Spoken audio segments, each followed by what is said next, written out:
Welcome back to Rent's League. I am Rent, and today we're going to be going back over the lorebook. I think it's due time for a little bit of an update. As we can see that the lorebook has been changed by quite a bit since the last time we've seen it. I'm just going to go over some of the new features. They're very slight changes, actually very simplified changes, right? But the fact remains the same that you can go through a lot of the same old formats and get some pretty spectacular results. The last time we did a lorebook, it was the most viewed video in the series, and yet it was also the most disliked and critiqued video in the series, so hopefully we've made some improvements, but feel free to drop any more down in the comments as well. So let's go through them. I'm going to quickly go and just make a story so that we have something to kind of transform into a lorebook, or a few lorebooks, you know, for the setting, for the world, for the characters, you know, so that we can have an example. A simple prompt to start us off. So now once you've gotten past a prompt and maybe a quick ATTG or a summary in the memory to get you going and get you started on kind of the setting and stuff, now we can open up the lorebook and start putting in information that we need for later,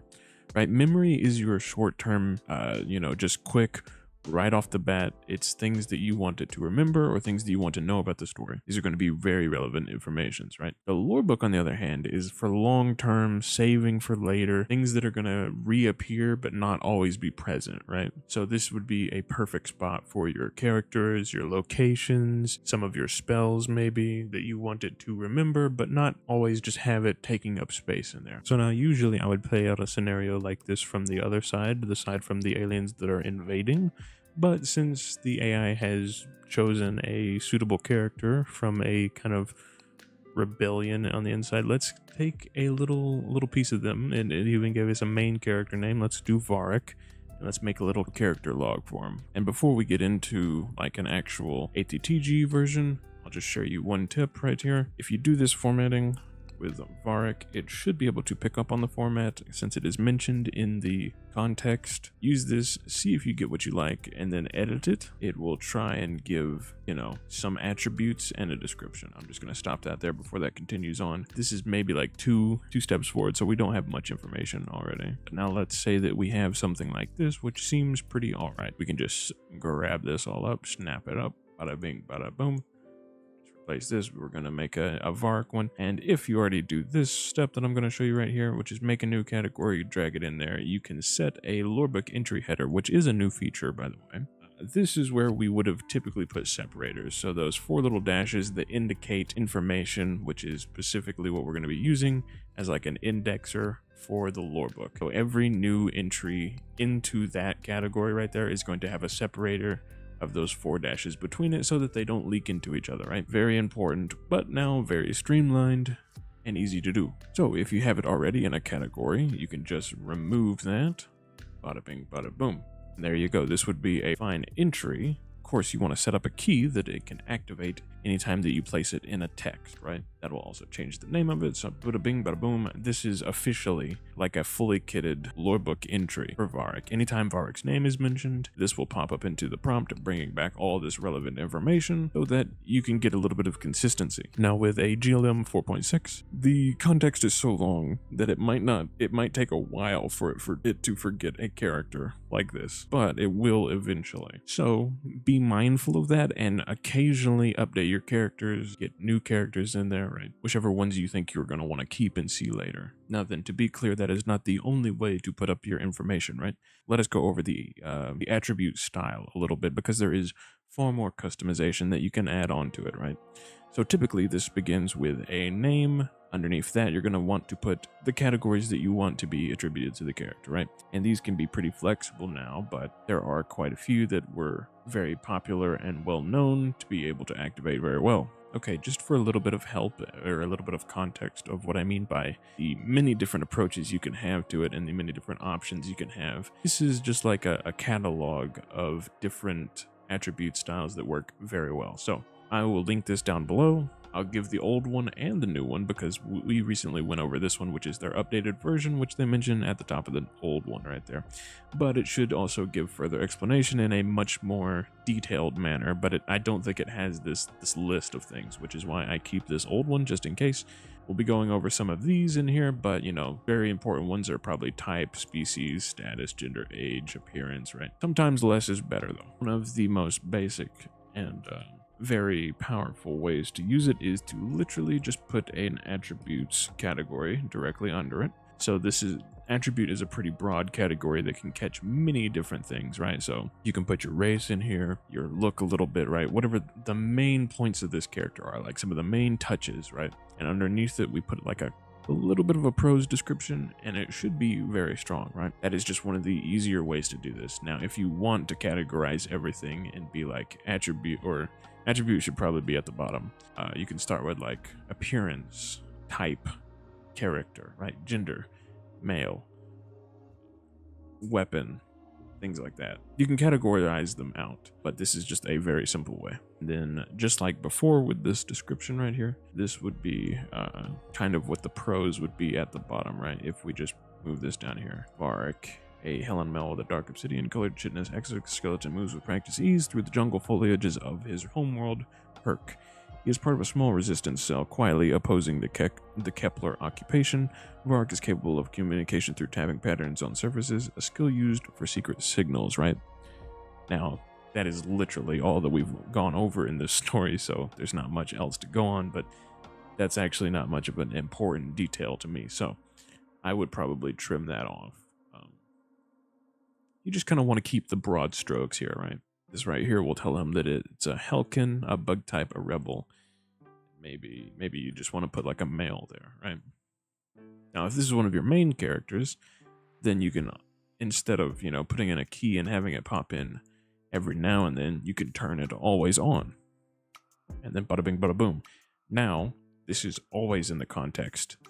It's never going to leave, so it will always know who Varric is. If this is a very, very large character sheet, then I would maybe turn it off or do like a summarized version that you can keep always on. But then again, if you're on Opus tier and you don't mind wasting some tokens, a big character sheet will give it plenty of detail, right? Like we did with Rebecca, it's just a lot of information, but it also sets it up pretty well. A more detailed or spread out version of this would be something like this, right? You have the gender, the male, the species, some attributes about him, right?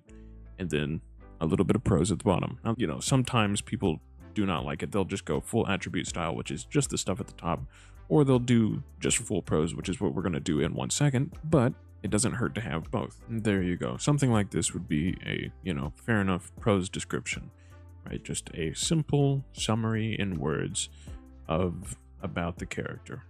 You can also tinker around with, getting it to generate this in the story as well. But remember that the only reason why you would want to do this is because they just they still only allow Kyra to generate Lorebook entries. So this is a way to get around that and use GLM 4.6 to actually get a summary of your characters. I'll go over the advanced conditions very quickly because it's a lot different than what we used to have in the advanced conditions or in the advanced tab. These are just conditions, right? So let's say like if you have a certain AI model generated on, and you can have a certain thing turn on. It's useful in certain situations, but it's very conditional. But yeah, I think that would be most of the Lorebook things. Drop a like and subscribe as well to help me out and help me grow. Now let's get back into, just gonna say that we're going back to Rinse the Reviver down here. So anyway, just thought I'd mention it. Anyway, there is a few other things that you can do with the Lorebook, including not only characters, you can also do your locations and items. And I'm gonna say that these are probably some of the most, most well-known uses of it, but there's plenty more. You can specify anything that you want in here, right? Like, you can specify anything that is going to be relevant to your story. It's just that these two are probably going to be like for every single story. Like every single Lorebook should probably have a list of a few locations, just to set the setting, or if you're going to be using some sort of artifact or, some clothing that is really weird, you can kind of specify it out in here. Now then, for a location, or technically, I guess, let's just do the planet Herc type. Let's do planet. You can do things such as climate, and we can specify it as like a humid, kind of a rainforesty type deal is what I'm looking for. You could even do something kind of weird like the tree type that they have. I imagine this wouldn't hurt. You can be very, very loose with it. You don't have to follow the structure as much anymore. I believe they're getting better at just like normal, like using words, like regular words, and kind of interpreting it much better, especially in these large language models.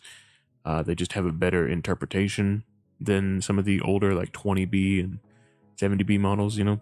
But you still probably don't want to get too wordy in between like each attribute. You still want to keep it kind of concise and, you know, maybe like 2 things like red hair, brown eyes, you know. I like to keep it at like 1 to 2 words. You can be like spiky brown dress, you know, but like keep it very concise and that will definitely help.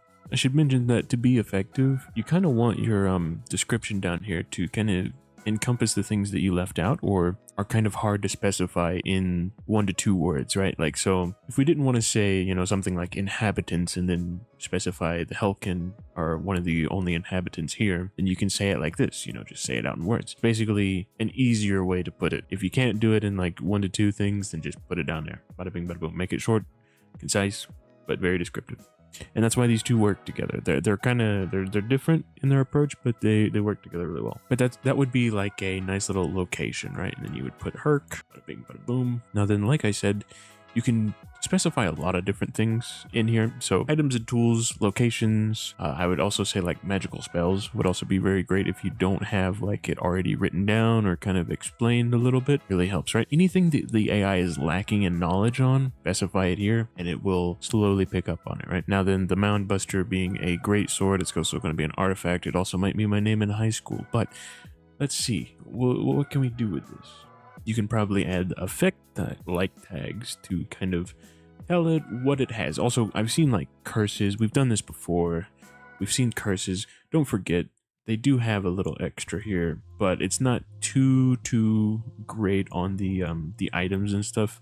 Now then, I've had a very good story that actually used some item effects as well, you know. So you really can like just say, hey, this thing does this, let it cook, you know what I'm saying? Just let it figure it out. And it might not always get it right. It might not always go for the exact effect that you want, right? Like I think I had one effect that was called like Void Blossom, and I wanted it to be like you know, a black hole that bloomed outward and sort of like chain lightning between people, you know, kind of just bounced around and expanded. But it eventually caught on, and when it did, oh, it was lovely. Now that's more for magic, but I think I've also had like I've had another example. If I remember the video, I will put it up on the side of the screen. So now something like this would be perfectly adequate. Remember that it's not like you need to do a certain amount for it to get a hold of it. It really is more of the less you can do, probably the better you're going to have, because then it gets less complicated. It gets less, you know, hard to understand for the AI, right? So the more concise way you can put it, the easier time you're going to have, right? So bada bing, bada boom. Let's take a look at it in the context, and I'll show you exactly what all this work has been for.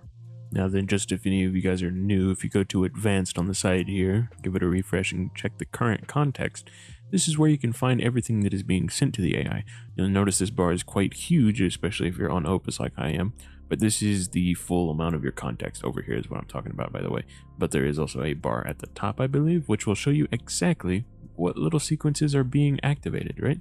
So this is the story that we have so far. This is the allowance. This is, I think, that temporary amount of text that kind of goes in and out, right? And then we will eventually run into our Lorebook entries, right? Right here, it specifies exactly how the Lorebook entries are going to be specified. We'll also see if the category thing is going to be, you know, actually working. But here we go. Look at this. Varric, Elkin, Erk, Planet. For now, this is what it'll look like whenever you're actually in here. They'll be separated by these, which allows it to, you know, not leak into each other, right? And yeah, that was my very short and simple Lorebook guide. I hope you all enjoy. This has been Rinse League, and I'm out.